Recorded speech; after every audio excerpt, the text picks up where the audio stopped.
Yes, guys, what's good? You tuned into Mango Masala, Pi Radio's South Asian show. My name's Gerns, and I'm here with Nasha. I realised I should have asked before we started, is that the correct pronunciation? Yeah, it's the same as the dog from Dallas the Menace, don't worry. I mean, I do have to be honest, I was a Beano fan growing up, so that was where my mind went to first. But I'm glad you brought it up rather than me, so thank you for that. You must be tired of that, though. To be honest, kids would always ask me growing up, did your parents name you after the dog from Dallas the Menace? And I was like, no, my Muslim parents didn't name me after a dog. So, for the people at home who maybe haven't heard of your name before, do you want to just let us know a little bit about yourself, what you do, your background, that sort of thing? Yeah, sure. So, my name's Nasha. I'm a new poet, writer. I have a book coming out called The Shadow of My Ancestral Tree, which will be out on the 26th of October. And it's basically a collection about diaspora, growing up as the child of South Asian immigrants. And I touch on a lot of different subjects like race, class, feminism, issues of diaspora, all things that would affect any young South Asian person, really. So, before we get into talking about the book, just a bit about yourself as an individual.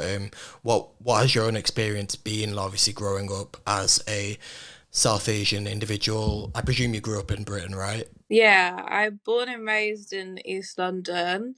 So I actually am a pharmacist by background.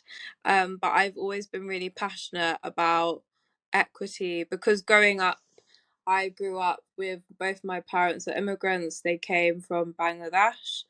And I feel like also being someone of a working class descent, I faced a lot of issues that I think a lot of people from that demographic would. Like, for example, racism and feeling really alone and feeling like you don't belong anywhere. It's almost like this no man's land. I didn't feel like I belonged to Bangladesh, but at the same time, I didn't feel like I belonged to England. So it was quite lonely, to be honest. And I realized that a lot of the experiences I had growing up, reflecting, was basically because of my identity as a South Asian child of immigrants, and especially when I navigated going into higher education as first person in my family, going into workplaces feeling like mad imposter syndrome and not feeling like I ever belonged. I think that's when I realized that growing up and not seeing any representation really does affect you because you don't really have any role models to look up to or have anyone that you can think would relate to you because it almost feels like you can't even relate to your own parents at times because they're just from a different land. So yeah, I felt like I was constantly fighting. Every day was a new fight against within. Yeah, for sure. I can definitely relate to that, especially with the whole idea of being a child of immigrants. I mean, I'm bit of back context. I'm mixed race. My dad is an Indian immigrant to the UK, and Mm. definitely from his perspective, that is that sense of lack of connection in that sense. In terms of, I obviously have no idea what it was like for him to grow up in India and emigrate here and that sort of thing. I only know what I've experienced. Mm. But then at the same time, obviously, you've got not necessarily feeling fully accepted in the UK either, or in any general setting. So yeah, definitely relatable for a lot of people, I would say. I think as well, the first thing I thought as well was when you obviously said that you're of Bangladeshi origin and growing up in East London. I can imagine as well, obviously, that sense of identity crisis also maybe being impacted by massive gentrification that is taking place in East London as well, because obviously what used to be like kind of like a thriving Bengali hub almost is very um, gradually, but it is inevitably like getting switched up, and that one sense of what you maybe could be seen as like your British Asian identity is slowly getting faded away. Like we have talked about that quite a lot. So in particular, Brick Lane. and Tower Hamlets area is such a massive place for the Bengali community. And my dad coming here, he always said to me that that is like Bangladesh to him. It's like a home away from home. And prior to Bengalis being there, it was the home for Jewish people. So it's always been a home for ethnic minorities, basically. And now it's like a lot of East London has been gentrified massively. Got all your vinyl, cool bars, and all of that rubbish. But at the same time, it is wiping away our community. And it's just so ironic because I'll go there and I think maybe because some people don't think that I am Bengali for whatever reason because they have a certain notion of what a Bengali person should look like, which is really stupid in itself. But when I go there and I see all these really rich, mostly white hipsters with their £5 coffees and whatever, it's really sad because you've just got a community that's been driven out of where they're from, and they are going to go into somewhere that is most likely really impoverished and poor conditions, and then you have all these new amazing city workers and these amazing lovely accommodation, and it's really sad, to be honest. And I think it also adds to, there's a lot of guilt that I think like the children of immigrants face in that as well, because I still go to Brick Lane and I'm like, wow, I think it's great, I love it, but then I feel guilty because I feel like I'm betraying my community. And I think that is also a massive thing that I have felt as a child of immigrants. Like, your struggle and your suffering will never be as bad as your parents. So you kind of have to suck it up and live up to these massive expectations of like, I'm going to be a doctor, definitely, all this. So. Yeah, for sure. I mean, obviously, you find it hard to remember that everything is subjective and the way that you're feeling is perfectly valid just because they might have gone through something which you view as being an incredibly hard experience and probably harder than anything that you might end up going through. It doesn't negate the way that you're feeling, but yeah, I get that sense of like guilt and being like, okay, I just need to suck it up. But obviously, to anyone listening as well, that isn't the case. The way that you're feeling is perfectly valid in that sense. Yeah. So I suppose this has all probably ended up influencing your book, right? Because it started off as diary entries, if I'm not wrong. So how did it go from being something that you were maybe keeping for yourself to then something that you're like, no, actually, I want to share this with the world? So during the pandemic, like a lot of us, I needed a hobby. So I started writing because it was always a hobby as a kid, and I was going through some really bad like mental health issues at the time.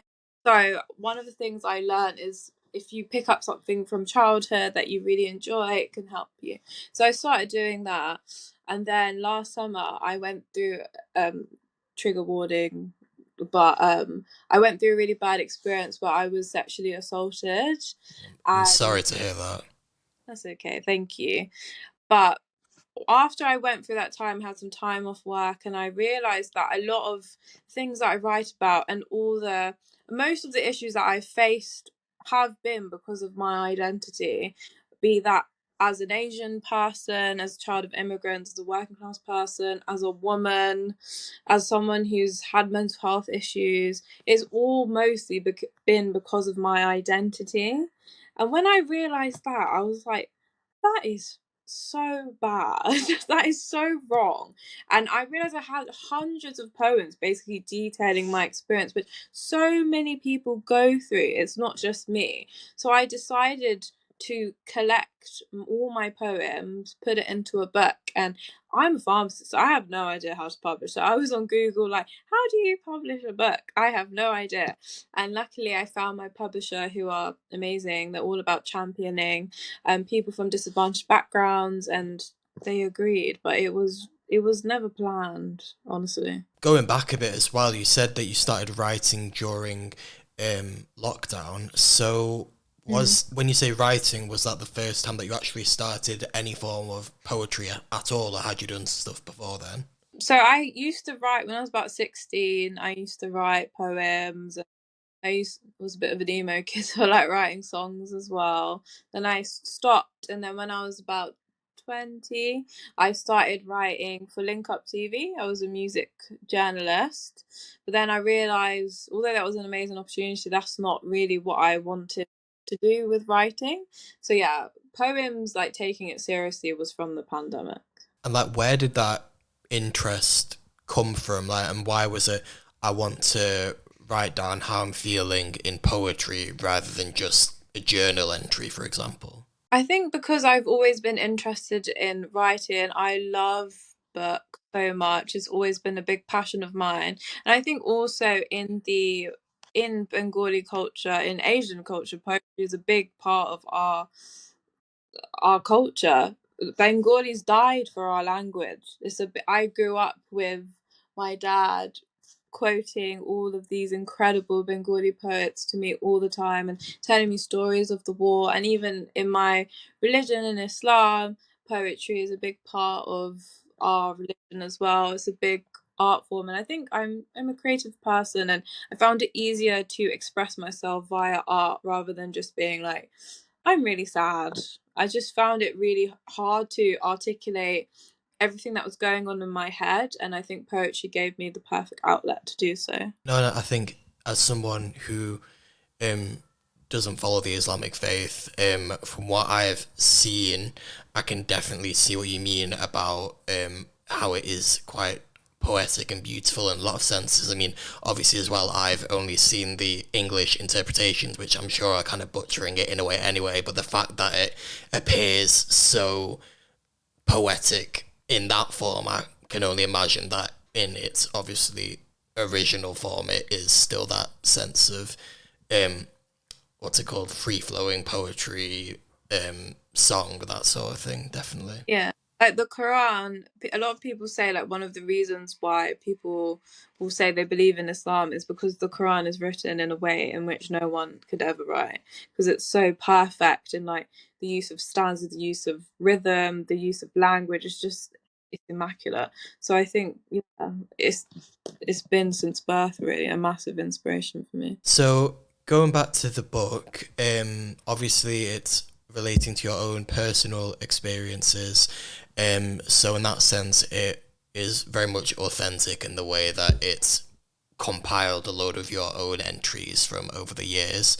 But having said that, when it's all put together, there are a number of key themes that do come through, right? So do you want to just tell us a little bit about some of those? So the key themes I would say is diaspora, um, racism. I talk a lot about political issues like Palestine is a big one in there, Afghanistan, Black Lives Matter, Grenfell Tower. I talk about mental health a lot. I talk about a lot of stuff to do with women and harassment and feminism and confidence. I talk about religion. I've talked about a bit of love. We all like a bit of love, a bit of grief, heartbreak, just literally everything that is part of the human experience. I know that sounds really vast, but I would say the main take home message of the book is about being the child of immigrants. Yeah, I mean, like you just said, it's a lot of that is relating to the quote unquote human experience. But I think the fact that this has come from your own personal diary entries, um, although that might seem quite personal to a lot of people, there's actually maybe some comfort in the fact that this is actually something that's quite relatable or will be quite relatable for a lot of people, and that they can find solace in like reading that and feeling, okay, I'm not alone. This is something that I may be feeling put into words that I can then, because I think as well it's might even possibly be more easy for someone to actually consume and understand what they're feeling hearing it or reading it through poetry rather than